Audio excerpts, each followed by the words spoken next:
Amen usekhona kodwa. Sinibingelele bazalwane egameni likaJesu.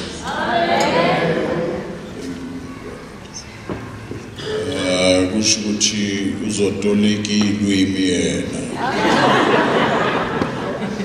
Okokuqala nje. Firstly, brethren, angibonga uNkulunkulu ukuthi angilonde ngize ngifike kule ndawo. let me express my gratitude to the Lord for keeping me until I made it to this place. Okwesibili, secondly, udumo lwenu luzwakele. your fame is known throughout. Kakhulu kholo lwenu Most importantly, dumisa uNkulunkulu nentshisakelo eninayo kuKristu Jesu. your faith, your love for worship, and your passion, your zeal for the Lord Jesus Christ. Okwesithathu, ngixolise kukhona ilanga kwakumele ngibe ngalo la. Thirdly, I ought to apologize. There was this particular day I was supposed to have been here. Ngabambeleleka kakhulu ngangiseThekwini, ngangicabanga ukuthi siyoqeda eli ngale. And I could not make it because I was held up in Durban. We thought we could make it earlier. Eqinisweni namhla ngizele nje kuzothi ngiyaxolisa. Truth of the matter is that I've come tonight to say I'm sorry. Inhliziyo yami yababuhlungu nangifonelwa omunye udokotela wami engivama ukuya kuye la eSandton. I was very sad when I was called by one of the doctor that I normally consult with here at Sandton. Engitshela ukuthi bengila and awukho wena ukuphi kanti. He said to me, I was at the church and you're not here. Where exactly are you? Ngicela uxolo kakhulu. Please accept my apologies. Please accept my apology. Anongixolela nje bandla.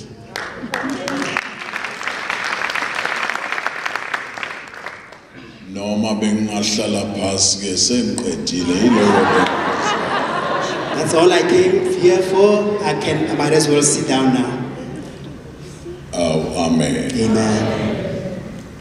Chandile lo mzalwane akakhuleka. I've loved him when he was praying. Ngezwe kukhona into edosayo. I could sense the connection. uNkulunkulu akubusise. God richly bless you, sir. Nkosi zami, thank you so much. My leaders, ngiyabonga kakhulu. Asifunde nje ngoba usuku lomkhuleko namhlanje. Seeing that it is a day dedicated for prayer, let us read. Kodwa ngempela niyangixolela ngempela. Do you really forgive me? Okay. Right. 2 Kings Amakhosi wesibili, chapter 8 sahluko sesishiyagalombili, verse 4 and 5. Dima 4 no 5. Ngajwayele ukufundelwa ke. I'm so used to someone reading for me. Ngoba ngathi ngiyafunda kwenye indawo ngezwe sebekhuluma izitolo bathi hayi iBhayibheli lasesitanera lela lifunda. I tried to read it someplace and I heard some rumors people were saying he reads a Bible from Standerton. Elethwa lisho njalo. Our Bible doesn't go that way. Cele laseSandton. Can we hear a Bible from Sandton? 2 Kings chapter 8 verses 4 and 5 from the New King James. It reads, Then the king talked with Gehazi, the servant of the man of God, saying, Tell me, please, all the great things Elisha has done. Now it happened as he was telling the king how he had restored the dead to life, that there was the woman whose son he had restored to life, appealing to the king for her house and for her land. And Gehazi said, My lord, O king, this is the woman, and this is her son, whom Elisha restored to life. Yizwi lenkosi leli bandla lonke lizothi amen. Amen. Ngoba elakho le Bible ngiyalizwa ukuthi ulijwayele. asimthathe no chapter 7. We're going to go to chapter 7, same book, Yes, from verse 1. verse 1. Hamba nje ngoba elakho ngibonile ukuthi alikungikisisi. Okay, I'm going to read from verse 1 going down. Then Elisha said, "Hear the word of the Lord. Thus saith the Lord, tomorrow about this time, a seah of fine flour shall be sold for a shekel, and 2 seahs of barley for a shekel, at the gate of Samaria." So an officer on whose hand the king leaned answered the man of God and said, "Look, if the Lord would make windows in heaven, could this thing be?" And he said, "In fact, you shall see it with your eyes, but you shall not eat of it." Now there were 4 leprous men at the entrance of the gate, and they said to one another, "Why are we sitting here until we die? If we say we will enter the city, the famine is in the city, and we shall die there. And if we sit here, we die also. Now therefore come, let us surrender to the army of the Syrians. If they keep us alive, we shall live, and if they kill us, we shall only die." And they rose at twilight to go to the camp of the Syrians. And when they had come to the outskirts of the Syrian camp, to their surprise no one was there. For the Lord had caused the army of the Syrians to hear the noise of chariots and the noise of horses, the noise of a great army. So they said to one another, "Look, the king of Israel has hired against us the kings of the Hittites and the kings of the Egyptians to attack us." Therefore they arose and fled at twilight and left the camp intact, their tents, their horses, their donkeys, and they fled for their lives. And when these lepers came to the outskirts of the camp, they went into one tent and ate and drank, and carried from it silver and gold and clothing, and went and hid them. Then they came back and entered another tent, and carried some from there also, and went and hid it. Then they said to one another, "We are not doing right. This day is a day of good news, and we remain silent. If we wait until morning light, some punishment will come upon us." Thank you. Siyabonga. Izwi lenkosi lelibandla lonke lizothi amen. Ake sikhuleke. Shall we pray? Liphilile baba izwi lakho suthise ngalo. Alijwayeleki. Qhubeka nathi ngoKristu inkosi yethu. Amen.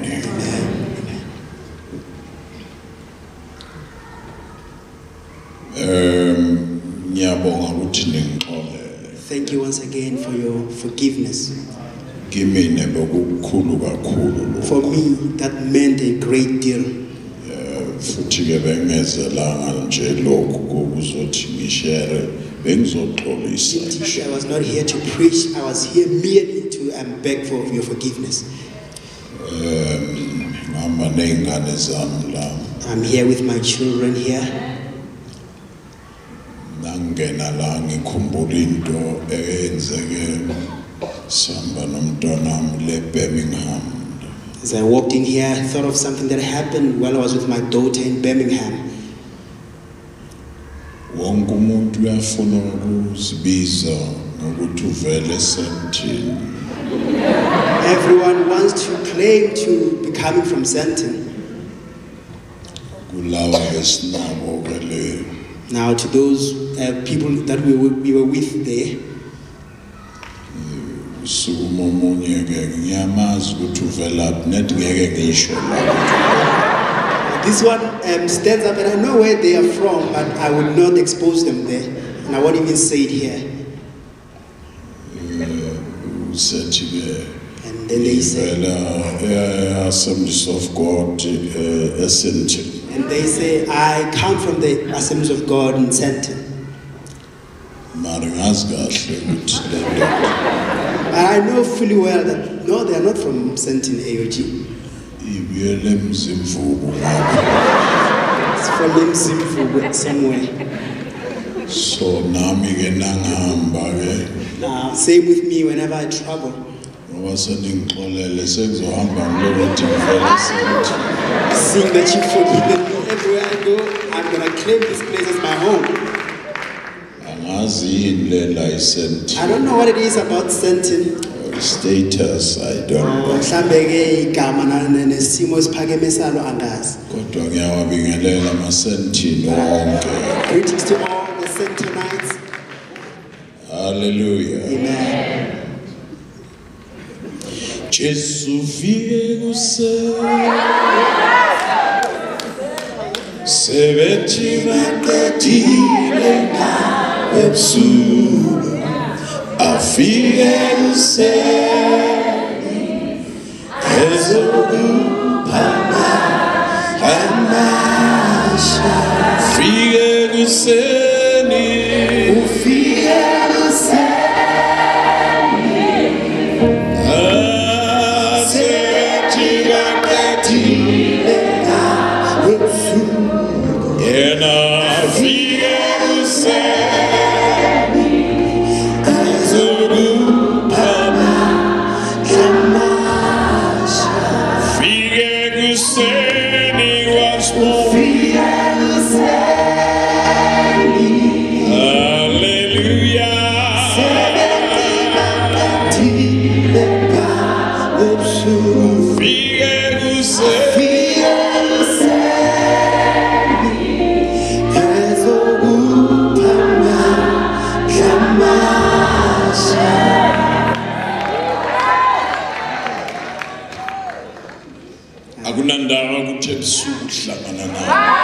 It doesn't matter what you encounter in the night. God uzofika. But he will show up. Ephethe impendulo zakho. He will come with all your answers with him. La sifunda khona. Where we are reading tonight, La sigcine khona. where we read last, Kukhuluma umprofeti kaNkulunkulu. the prophet of the Lord is speaking here. Kusasa. Tomorrow, Emva kwe7 years kunendlala uthi kusasa. after 7 years of famine, he says tomorrow. Akathi next year. It doesn't say unyaka uzayo. Uthi kusasa. Says tomorrow. Lapha esangweni There by the gate, kuzobe kunokudla. there shall be food there. Kusasa. Tomorrow. Amagama ekuseni In la other words, in the morning there, kuzobe kunokudla. there shall be food. Lithi iBhayibheli induna The yenkosi. Bible says the chief's right-hand man, the king's right-hand man, Yathi nakuba uNkulunkulu angenzanga amafastere emazulwini lokhu kungenzeka kanjani? even if God were to open the windows of heaven, how could this be? Amagama amafastere emazulwini kade ekhona bengizoyikholwa le ndaba yakusasa. In other words, if heaven had windows, yes, I would believe what you are saying about tomorrow. Sethu umuntu kaNkulunkulu uzokubona kodwa ngeke udle kuko. The prophet of the Lord then says, yes, you shall see it, but you shall not eat of it. Ngoba kubhlungu ba induna ezintweni zikaNkulunkulu. It's very painful to be a big shot in the things of the Lord. Ungabi induna uma uNkulunkulu ekhuluma. Don't be a big shot when the Lord speaks. Ungabi induna uma uNkulunkulu ekhomba into zakhe. Don't be a big shot when God exposes his things. Ungabi induna uma uNkulunkulu eprofete ebandleni lakhe. Don't be a big shot when the Lord prophesies in his church. Angeke wazi ukuthi uNkulunkulu univuseleni nini kulesikhathi You samanje. shall never know why is it that the Lord has raised you up for such times as this. Kodwa ngizoletha nje indaba eyodwa nje. But it's one thing that I've brought to you tonight. Kukhulu uNkulunkulu afuna ukukwenza. There's so much great things that the Lord wants to do. Agoqele ndawo ngani. And make these people look like a small thing using you. Kodwa into ezonisiza ningabi izinduna. What will work and help you, don't become big shots. Ngabi induna yezwi likaNkulunkulu. Never to be too proud for the word of the Lord. Uzokubona kodwa ngeke udle wena. Yes, you will see it, but you shall not partake of it. Lithi iBhayibheli lapha ngaphandle kwakunamadoda amane ayenoqhoko. The Bible says, there outside by the gate there were 4 leprous men. Babekade benesifo esibi sifo soqhobo. They had a very terrible disease called leprosy. Qhobo lalikade nalikungenile lishaya inyama le ihamba amaphathi omzimba amanye azwela nje. Now it was such a terrible disease that when it was on you, it would eat your skin and sometimes even your parts would fall off from you while you were still living. Into elaliyithanda kakhulu ikhala. The disease would always target the nose. Ikhala livele leyiwe uhamba The nje. nose would just fall off while you were just walking like that. Ingako babona bebophila abantu bakhona bikhala lisekho. You would see them having put some bandage on because the nose was no more. Seyizimbobo It zodwa. was just the nostrils, the holes that would remain. Nakusuka lapho lize kulezi ndebe zomlomo. It will then come down to the lips of your mouth. Izindebe zomlomo ziwe kusala amazinyo ngaphandle. The lips will then fall off, then the teeth will be exposed. Isifo esibi. What a terrible disease it was. Siyathelelana. It was also contagious. Nawunaso uyakhishwa ebantwini yohlala ngaphandle. If you had it, you had to be now excluded from the community and be left alone secluded. Singcono lesa namhlanje mntanami. The one we have today is much better off compared to this one. Usho lesa namhlanje. Talking about this one, it's much better off. Buka uhleli nathi If nje. you are here with us tonight, even Enjoy izwi you can likaNkulunkulu. even enjoy the word of the Lord. Uqhoko wawungeke uhlale nathi If kanje. it was leprosy, there was no way you would sit with us. Ungazibulali mntanami. Don't kill yourself, please. Singcono kabi You lesa. have a better one, I promise you. Amen ushonephi You still kulo. have an amen. Ithi babekade belapha laba bantu. It says they were out there secluded. Aliwasha amagama abi The iBhayibheli. Bible doesn't tell us about the names of these 4 leprous men. Kodwa Nkosi zami nawubuka kahle But beloved, if you eBhayibhelini uyababona ukuthi obani la. take careful attention to the word, you actually realize who these men are.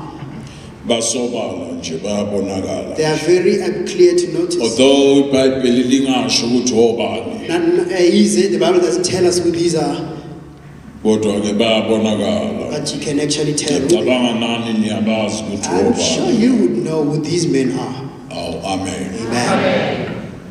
Nangisolisa ukungibuka kwenu. The way you're looking at me doesn't inspire much confidence. All right, asibaboneke. Okay, let us take Chapter 5, chapter 5, verse 27.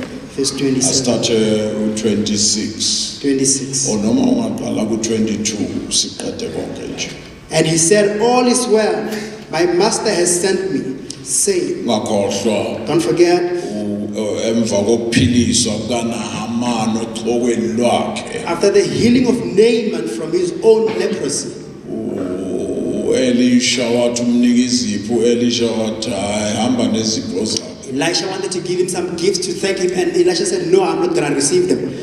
Wayeselandela ke lo. Now Gehazi, the servant, then followed after Naaman. Okanti uyamazi walandela uGehazi. Gehazi then runs after Naaman. Bengimangala ukuthi animani mazi ke I was kanjani. shocked that you actually had no idea. Funda ke sibabone ngoba bayabonakala. Let's read so that we see who they are, because we can actually make. And he said, all is well, my master has sent me, saying, indeed, just now, 2 young men of the sons of the prophets have come to me from the mountains of Ephraim. Please give them a talent of silver and 2 changes of garments. So Naaman said, please take 2 talents. And he urged him and bound 2 talents of silver in 2 bags with 2 changes of garments and handed them to 2 of his servants. And they carried them on ahead of him. When he came to the citadel, he took them from their hand and stored them away in the house. Then he let the men go, and they departed. Now he went in and stood before his master. Elisha said to him, where did you go, Gehazi? And he said, your servant did not go anywhere. Then he said to him, did not my heart go with you when the man turned back from his chariot to meet you? Is it time to receive money and to receive clothing, olive groves and vineyards, sheep and oxen, male and female servants? Therefore the leprosy of Naaman shall cling to you and your descendants forever. And he went out from his presence leprous, as white as snow. Owokuqala sesimtholile. The first one we can now identify. Come class, ubalo. Who is this one? Angnezwa. Yes, thank you. Okay, thank you. Kodwa khona uthulile ungasho sekuzokukhomba uphakamisho wedwa. If you don't answer, I'm going to point and expose you. You're going to have to say. Who's the first one? Thank you. Gehazi. Kushoda bangaki? Shoda ba? Bathathu. Abekade be-4. It was 4 lepers that we read about. Oyedwa sesimtholile. We now know the identity of the first one. Gehazi. Gehazi. Owesibili uyabonakala futhi. We can see who the second person is, can't we? Xhoko lukaNahamani. Naaman's leprosy Liyakuba kuwe Gehazi kanye nenzalo yakho. is going to be upon you and your descendants. Ngaleso sikhathi uGehazi wayenomntwana oyedwa umfana. At the time, Gehazi only had one son. Ngoba kuthintwe nenzalo yakhe. Because this affected also his offspring, his descendants. Wathi nakaba mhlophe uxhoko nengane yakhe ekhaya yaba mhlophe uxhoko. When he turned white as a result of the leprosy, so did his child, his son at home. Shoda bangaki? How many now? Identified ones? 2. 2 now. Inganayo iyabonakala la. Don't we see that also? Yizwa nakacela lezinto. Listen, when he asked for these gifts, ecela kuNahamani. asking from Naaman, Sekufika amadodana amabili abaprofeti. 2 sons of the prophets also come through. Manje inkosi yami ethi saluletha ngiyobapha. My Lord said, you should give to me, so I may give to them. Amagama uGehazi wacela ngama-sons akhe akamoya. Gehazi asked on behalf of his spiritual sons.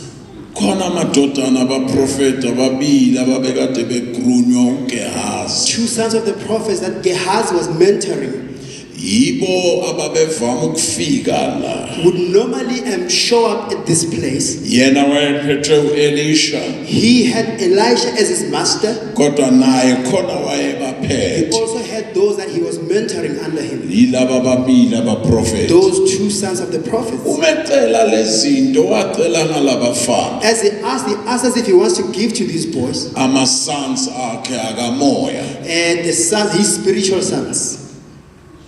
Lathi nabehlela yena uxhoko. When the leprosy befell him, Uxhoko lwafuna inzalo yakhe lathola indodana eyodwa lehlela kuyo. located his descendant and then fell upon his son. Uxhoko lafuna labo kucelwe ngabo ama-sons akhe lehlela kubo laba babili. Looked for those on whose behalf he asked these gifts, and then it fell on them too. Ngicela amadoda insizwe ezine nje masinyane. Let me have 4 young 1 2 men. 3 4 4 young men. nangokuqala nangwesibili 2 more. Bone nangwesithathu 1 more. thike ngizoba wesine ke nangwesine so khona. Thank you anibazame ngezandla ke ayikabi Not in a bad way. ubani omdala ke Who's older among you?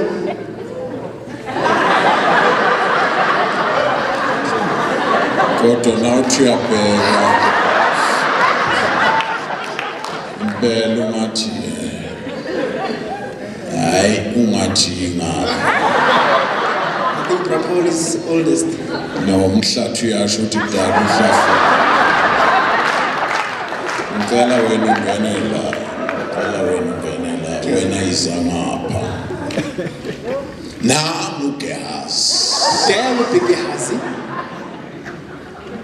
Na indodana yakhe yokhalo. That's his son from his own loins.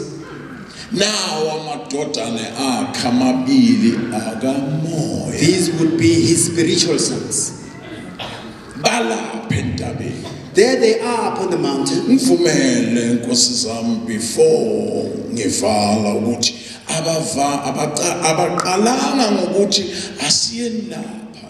Allow me to say that they didn't start by saying, let's go there. Baqala They started discussing the issue of their leprosy.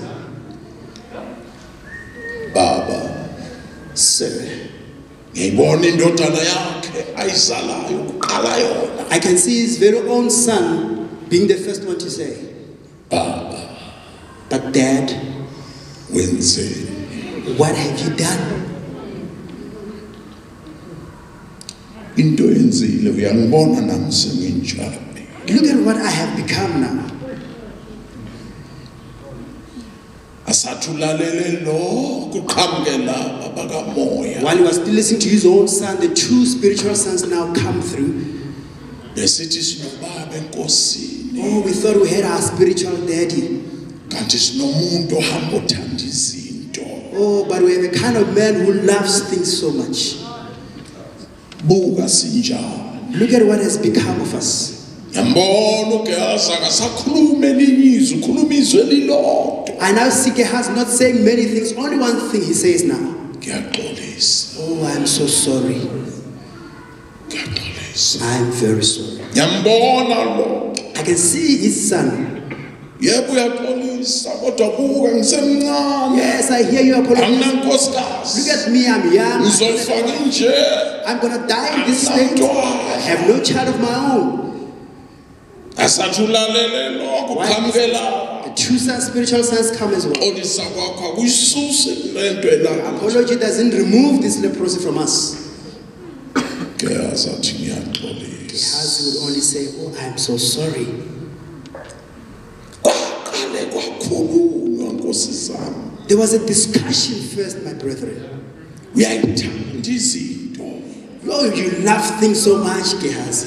Besingazi ukuthi sinobaba onje. We didn't know this is the kind of day we had. Ngathi ngabe ngikhuluma esentini, kuyikhuluma yonke ne-leadership yami khona. Ukhulume lamazwi ngoba avela kusumakade uqobo They are from the Lord God Almighty himself. ngoba nakugula ubaba. If the father is sick, kuzogula yonke into. everything else will be sick. They missed it, they didn't get it. Oh, I'm so sorry, my sons. Ngiyambona lo mfana athi kona lokho nje kuyangicasula lokuthi uyaxolisa ngoba akuyisusi lento. The biological son says, yes, I actually hate the fact that you keep on saying I'm sorry. It doesn't remove this from me. Kwajika lapha. The spiritual sons would then now turn about. Noma sinje. Even though we are like this, Sizalwa nguwe. we are still your offspring. Noma sinje. Even though we are like this, Sivela kuwe. we have come out of you. Siyaxolela. We do forgive you. Banele basho njalo laba. After they said that, Waphenduka nalo. the biological son also repented. Vele ngivela ukhabeni lo. Indeed, I have come out of your loins. I'm sorry ukuthi ngikuthethise. Sorry that I reprimanded you. Ngenziwa isimo. It's because of the situation I find myself in. Ngiyambona uGehazi athi ngiya-understand. Gehazi, I can see him saying, I understand so well. Baqale baxolela. Then there was reconciliation after that. Baqale bakhuluma umlotha ndawonye. They started now to work together now. Basebebambana ke nibambane emadoda Then they izandla. now join hands now. Bathi bangabambana izandla. After now joining, locking their hands together, Bathi asiye la. they say, now let us make our way to that place. Banokudla laba. Those people over there have food. Siyawhlalelani la. Why do we remain here? Asathethe imaqala manje asiyele ekudleni. We are no longer dealing with issues now. Let's advance to where the food is.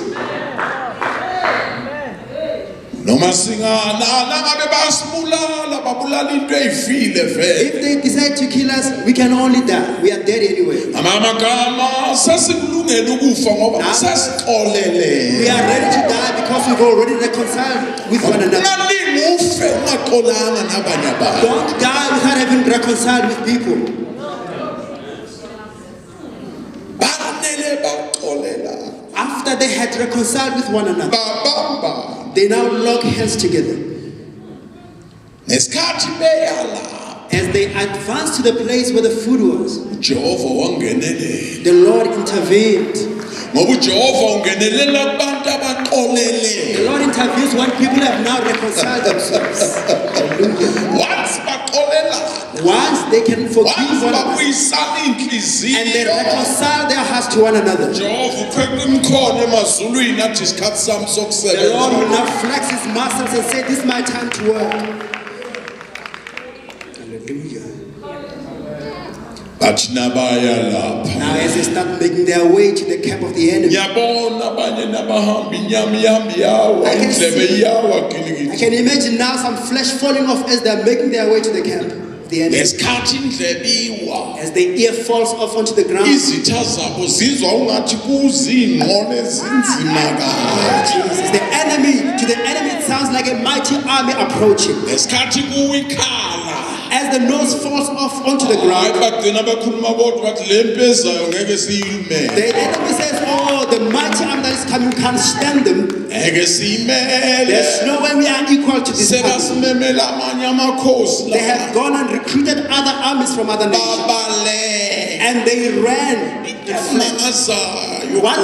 What strikes me, it really strikes me this way. Babaleka bashiya amahashi. They run, they leave their horses there. Babona ukuthi amahashi azobabambezela. They somehow think that the horses are going to delay them. Bayigijimela bona ngeenyawo They zabo. opt to run on their own. Bathi lo msindo ozayo ngeke siwumele. We can't stand the noise that is approaching. Kanti kuzabantu iminwe ihamba iyawa. But it's only weaklings that are coming, falling off of the skin as they make their way to them.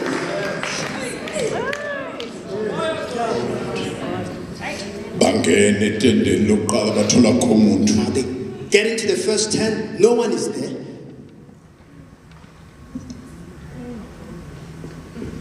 Isikhathi sakho sesishayile ukuba mariri.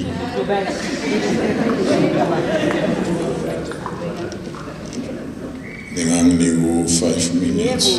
Can I get 4 or 5 more minutes? Ngesikhathi anenze nje emadoda.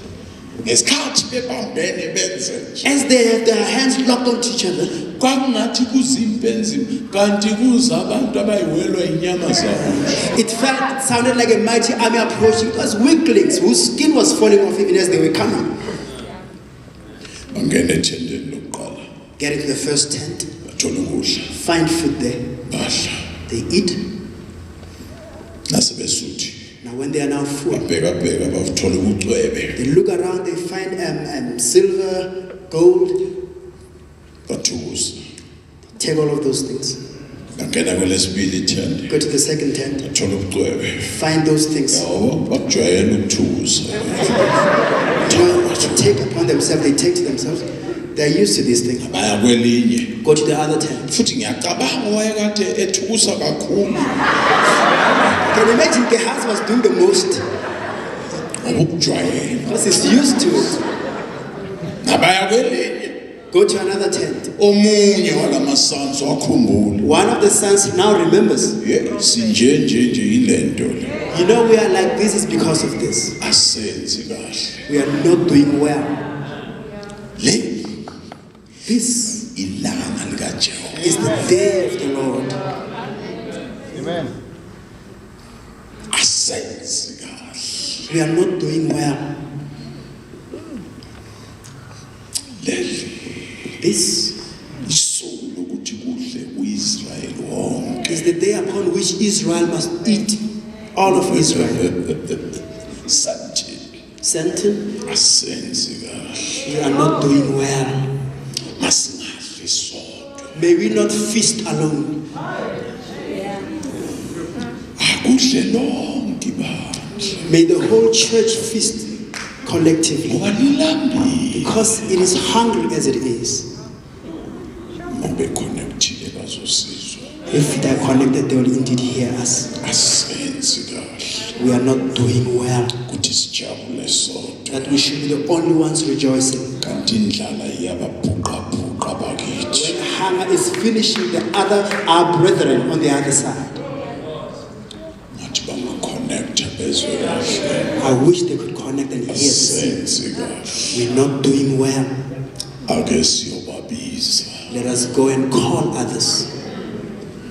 Simanga ke ngicela ukuvala ngaso-ke lesi. A wonder upon which Lesi simanga this is lesi. a wonder of wonders. Abanochoko The leprous men, bathole ipulpiti khupukani madoda hamba nepulpiti let's go to the podium. khupukani madoda bambanani nibhekele. Please hold your hands, join your hands and face the church. Abanochoko Men with leprosy babiza banganachoko. call upon people without leprosy. Laba banochoko Leprous men babiza laba bazibona basikumbe. calling upon those who think themselves to be better and clean. Elang, Klayang, Dijo, now here's food here, please come. dijo. There's food. Hallelujah. Dijo. Food this side. Hey, got the pride. With pagamis. Oh, bani laba basibiza. Who are these who are calling upon us? Sibizwe abantu abanje. We can't be called by men such as these. Abathi bameme. Dijo. There's food this side. Sesuthi We've thina. already had our fill. Babona bethi noma ngilambile They said, yes, hungry I am, yes. singayodla nabantu abanochoko. Can we really eat with people who are leprous? Yabona ke lokho You see this one. mangabe ungumprofeti. If you're a prophet, Mangabe uconnectile kule office. connected to the office of the prophet, Ubhale phansi ke lokho. please do jot this one down. Uzokwenzeka ke It's lokho. going to happen. Imvuselelo yokugcina. The last revival. Laba banganagama bazobiza abantu abanamagama. The nameless ones will call those with big names.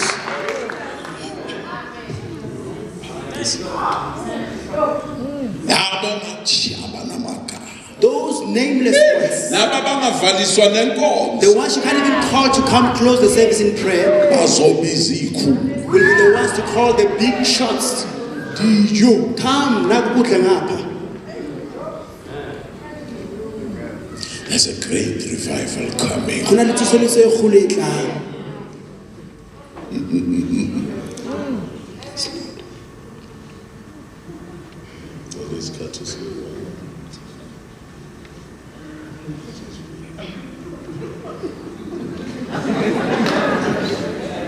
Ningasole mina nisole yena. Oh, amen. Uyazi nangifika la. You know, when I arrived here, I'm sorry ukunimisa nje. sorry to have you standing there for some time. Ayikabi. Not in a bad way. Marke vumelana umoya phephethe lathanda khona. Allow the Spirit to blow wherever He pleases. Nangifika la When I got here, ngikhumbula uJakob evuka ekseni etshela abafowabo. I remember Jacob waking up in the morning talking to his brethren. Phuphile. I had a dream. Phuphilanga. Joseph, I dreamt of the sun. Joseph, thank you. Phuphilanga. Dreamt of the sun Nenyanga. and the moon and the Nezinkanyezi. stars. Ngikuthamela. And they were bowing before me. Wathi sasho njalo kwangena uJakob. As he was saying, his father Jacob comes in. Wathi awuphindi uphupheni. He says, repeat the dream again. What have you dreamt about? Phuphilanga. Dreamt of the sun Nenyanga. and the moon Inkanyezi. and the stars. Bowing, Ngikuthamela. bowing before me. Ubaba wasuka watolika iphupho kungesilula lakhe. Jacob now interprets a dream that was not his. Shuthi mina So you are saying that I nonyoko and your mother abafowenu and your brothers, sokhuthamela wena. we're going to bow before you. Enemva kwalo sokhuthamela wena khona izwe lacishe laphuma lapha. After that, he nearly said a particular word. Mina I, your father, nonyoko and your mother, abafowenu and your brothers, sikhuthamela wena. we bow before you. Yazi ungaqala inkomo. You know what? You can sing now.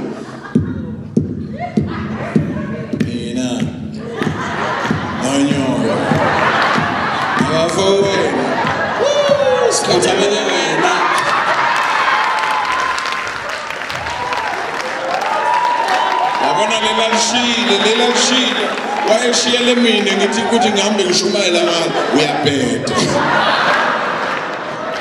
You're full of nonsense. Inkinga yakhe His problem, Jacob inkinga yakhe his problem, wayazi ukuthi uyigcina stage. he knew that he was only holding the fort. Awungazi ukuthi uba You don't know who I am.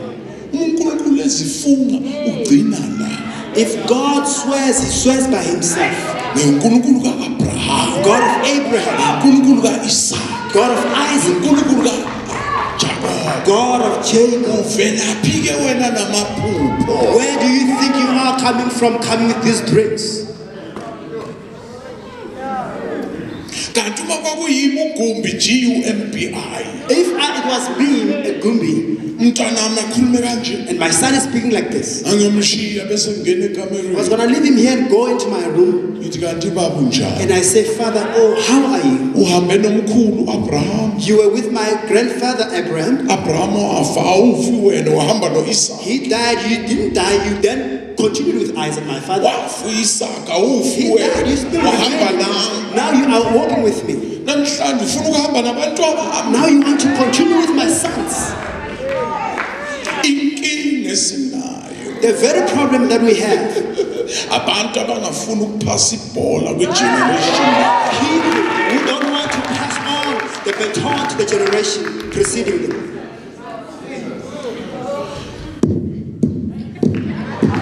Mina uyabona sofana uyamfaka nonyoko. Nabafowethu sofana uyabafaka indaba nje mina ingakuyindaba. It was all about him, not his wife, not the sons. uNkulunkulu akanagcina stage. God does not have that one person that will always be there. Kukhona abamenyeziwe. There are those that have been proclaimed about. Kukhona abangamenyezwanga bafihliwe. There are those that are hidden, they are not known. Thine nabomsiza The likes of myself and Pastor Msi nabanye samenyezwa. and many others, we have been made known. Ingakusathane noma eza kimi uza ephethe izagila zakhe ngoba ngamenyezwa ilanga libalele. Even when the devil comes to us, he comes with all guns blazing because our names have been called out. Kodwa qaphela But listen to this. akugcini ngalabo abamenyeziwe. It's not going to end with those that have been called Khona out. bazovuswa. There will be those that are going to be raised. Awukanti awuzwanga yini? Have you not heard? Utsho omunye Someone said- uNkulunkulu nakambuza ufunani? God asked him, what is it that you want here? Bababulele bonke Now abaprofeti. that you know the prophets, I'm the only one remaining. Bashiye sokusele mina I'm the only one ngedwa. remaining. uNkulunkulu uthi hayi God says, ngisukeni. Ninabantu engiyifihlele I've got bona. so many that I still have hidden for myself. Angazi njengoba nila. I don't know as you are here. Nibhilonga ngakuphi kulama group amabili? Which of the two groups do you Khona belong? abamenyeziwe. There are those that have been called out. Khona There are abafihliwe. those that have been hidden. And isikhathi esikuso. The time upon which we are alive Sokambulwa to abafihliwe. reveal and expose those that Ukuze are hidden. kuzonqotshwa izinto ezingathi So zinamandla. we may conquer those Zinqotshwe giants, izinto ezimthakathaka. to conquer the mighty using the weaklings. Hallelujah. Hallelujah. Oh, amen. Hey. Fought. Kwasuka oyedwa one. And one left the place they were at Bafowethu and said, brethren, nandaba mina ukuthi banoqhobo. I don't care if these men are lepers. Ngilambile mina. I'm hungry. Ngiyangihleka nalo ngihleka. Make fun of me or you don't make fun of me. Yeah. I'm gonna make my way there. Yeah. I'm going. I'm going. Wathi gijima. And he was running. Aqala And the nabanye. others came up. Yeah. They followed suit. Nenduna ake uthi nenduna. Even the big man. Nayo yangena ngiyaya. I'm going. Ikhohliwe. It's forgotten Kuthi izolo ithe. that yesterday he was saying a different tune, singing a different tune. Yeah, nayifika abantu bedla lapha yawa. When he got there where people were eating, he fell collapsed. iwa nje kanti sokuzinqwaba yabantu As it collapsed, there are a multitude of people coming after bantu him. belambile wena akekho vuso omunye No one is going to raise you up. People are hungry here. bamnyathela waze And there was wafa stampede. They stepped on him and then he died. ungabi yinduna ezwini likaNkulunkulu. Don't be a big shot when it comes to the word of God. Because it says,